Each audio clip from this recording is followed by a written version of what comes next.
Okay, so we are going to discuss the fifth verse of Siksastakam.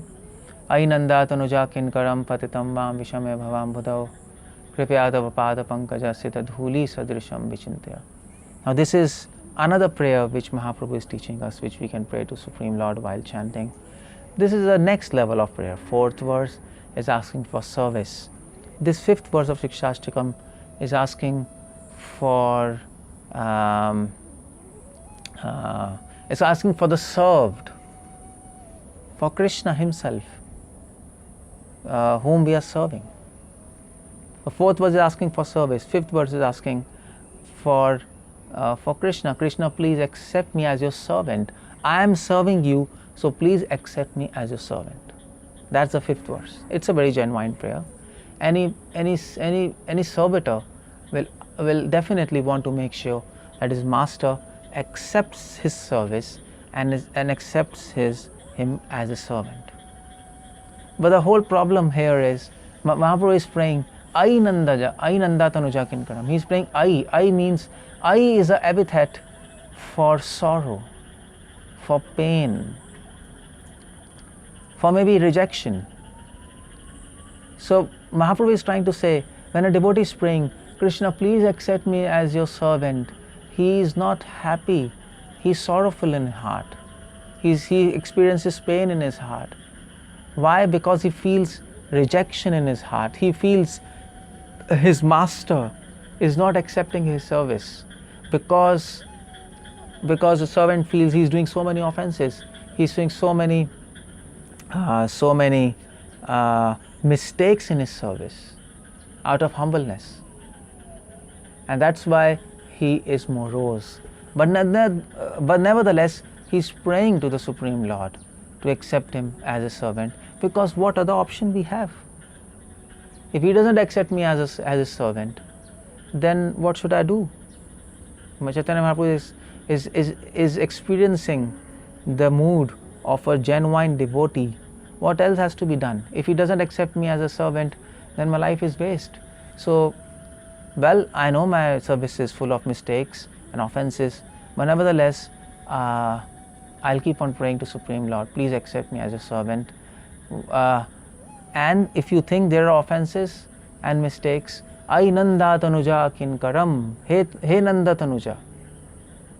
So Nanda tanuja means son of Lord Nanda. So Mahaprabhu is not saying, oh my Lord Krishna, he says son of Lord Nanda. In other words, he's saying, if Krishna, you think there are mistakes and offenses, please forgive them, because you are Bhakt Vatsal. So he's trying to make Krishna remember his relationship with devotees by saying Nanda Tanuja. You are the son of Lord, you are the son of Nanda, you are the son of Yashoda. Your main activity is to have relationship with your devotees. Chaitanya Prabhu, in other words, he's also trying to make Krishna remember his Bhakt Vatsalta, his mercy on his devotees, the mercy through which he accepts the service of his devotees, like Nand Baba, Yashoda Ma, the eternal love and loving service he accepts. That's why Mahaprabhu says, Nanda Tanuja, please accept my services. And if you think I'm doing offenses and mistakes, please correct it. Please correct it out of your mercy. I'm ready for that. I'm ready for that. Or as Narottam Das Thakur says in one of his prayers, he says, pull me, oh my Lord, catch hold of my hairs and pull me out of Maya and keep me at your lotus feet. In other words, in other words, Narottam Das Thakur is saying, even if I reject you and I run away from you, you make sure that I'm not able to run away from you. So that's the whole point here. Oh my Lord, I know that I'm nonsense, but you make a sense out of me. You accept my services. You purify me and accept my services. Ai Nanda Tanuja Kinkaram. Kinkaram means servant. Make me your servant forcefully, even if it takes to make me your servant forcefully, make me forcefully. I am ready. I know you don't apply force to anybody because there is free will for jiva and you don't interfere in the free will of jiva. But But if I surrender my free will to you, then at least you can interfere in my free will. So I nanda tanuja kinkaram, I surrender my free will unto you, and now you make me your make me your servant.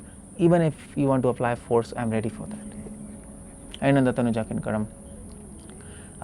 The force of maybe the force of punishment or the force of love, whatever it takes. Patitam ma vishame bhavam bhudau. I am fallen. Patitam ma vishame bhavam bhudau. Vishame means in this deep, nasty bhavam bhudau, ocean of birth and death. Bhava means ocean. Bhava means birth and death. Ambudau means ocean. And Vishama means this ocean of birth and death where it's impossible to escape. I have fallen into this, into deep desires, deep dark desires of lust, anger, envy, greed, which I cannot control. And the point here is again, Mahaprabhu is saying, I, that's why he's sorrowful. He's feeling, I cannot escape from this. I cannot escape from this lust, anger, envy, greed, due to which I am making so many offenses in your service and so many mistakes. I am not able to perfectly do any service. My mind is distracted. So, Kinkaram, make me your servant, my Lord. Make me your servant. But the whole point is, a servant is a very high position. To become servant of Krishna, that's not a small thing.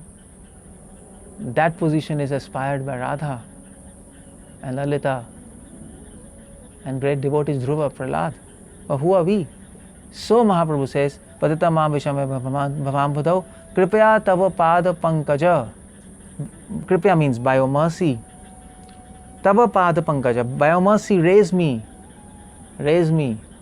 pick me up. I am unable to do myself. I am unable to serve you perfectly myself. Pick me up, make my service perfect by your mercy. Kripaya tava pada pankaja, sita dhuli sadrisham vichintaya. Sita dhuli, dhuli means dust. Place me as a dust, pada pankaja, at your lotus feet, but not as a dust. Dhuli sadrisham, like a dust at your lotus feet.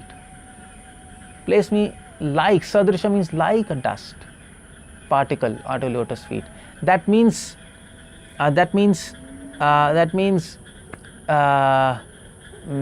don't make me your servant. All your servants reside in your lotus feet. So make me a dust particle at your lotus feet. That means I want to serve your servants. Make me servants of your servants. And make me like a dust particle. By saying sadrisham, Mahaprabhu is saying, like a dust particle. If you think I am completely useless and I cannot be repaired, I am incurable, still, my Lord, place me like a dust particle. I know that there are many devotees who are aspiring for becoming dust particle, for aspiring to become servants of servants. If I am not even qualified for that post, for becoming servants of servants of servants of servants, make me like a dust particle. Make me just fix me or allot me a place somewhere where the place is empty. That's all. In your service, allot me a section of service somewhere where some place is empty and that service is not at all so important in your eyes. Just put me there. I'll be satisfied there. Vichintaya. This is what Mahaprabhu says. Oh Krishna, please consider this point. This prayer, this is the prayer which we should be praying to the Lord. 4th and the 5th verse, and you can see the theme in this prayer of 5th verse. It is complete humbleness, which is never seen. So that is why Prabodhanand Saraswati says the Mahaprabhu's mood and the mood of all his devotees was never seen, is never seen, and will never be seen. So these are the two prayers. This is the 5th verse. This is the prayer we can do to the Supreme Lord while chanting, and this prayer carries a mood while chanting. You can see the mood of pain and sorrow and humbleness and a desire to be accepted by the Supreme Lord Krishna. So while chanting a mood is not just fixed. And another point by this Siksastakam 5th verse and the 4th verse is, chanting is not a dry mechanical thing. Chanting is neither with a mood to become gopi and manjari at this level. No, it's never like that. Even gopis and manjari have this mood. This is the mood of Srimati Radharani, which Mahaprabhu is revealing us. Radhara's prem, Radhara Mahima, Prema Rasa Sima. If the highest level of devotees have this kind of mood, and Mahaprabhu is saying, try to follow this mood. This is the base, this is the crux of the mood.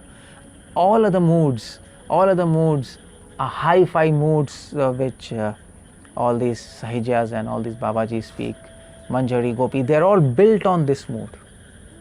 So this 5th verse is setting the scene, let me say, for chanting the holy names, let's put it like that. So that's what Mahaprabhu is teaching us in the 4th verse of Siksastakam, 5th verse of Siksastakam, what to pray and with what mood to pray. And in the further verses 6, 7, 8, we'll discuss in the further lectures. When we keep on chanting with with these kind of prayers and mood, we'll advance, and then we will enter advanced moods of chanting, which we will discuss in next few lectures. Hare Krishna. Srila Prabhupada ki jai.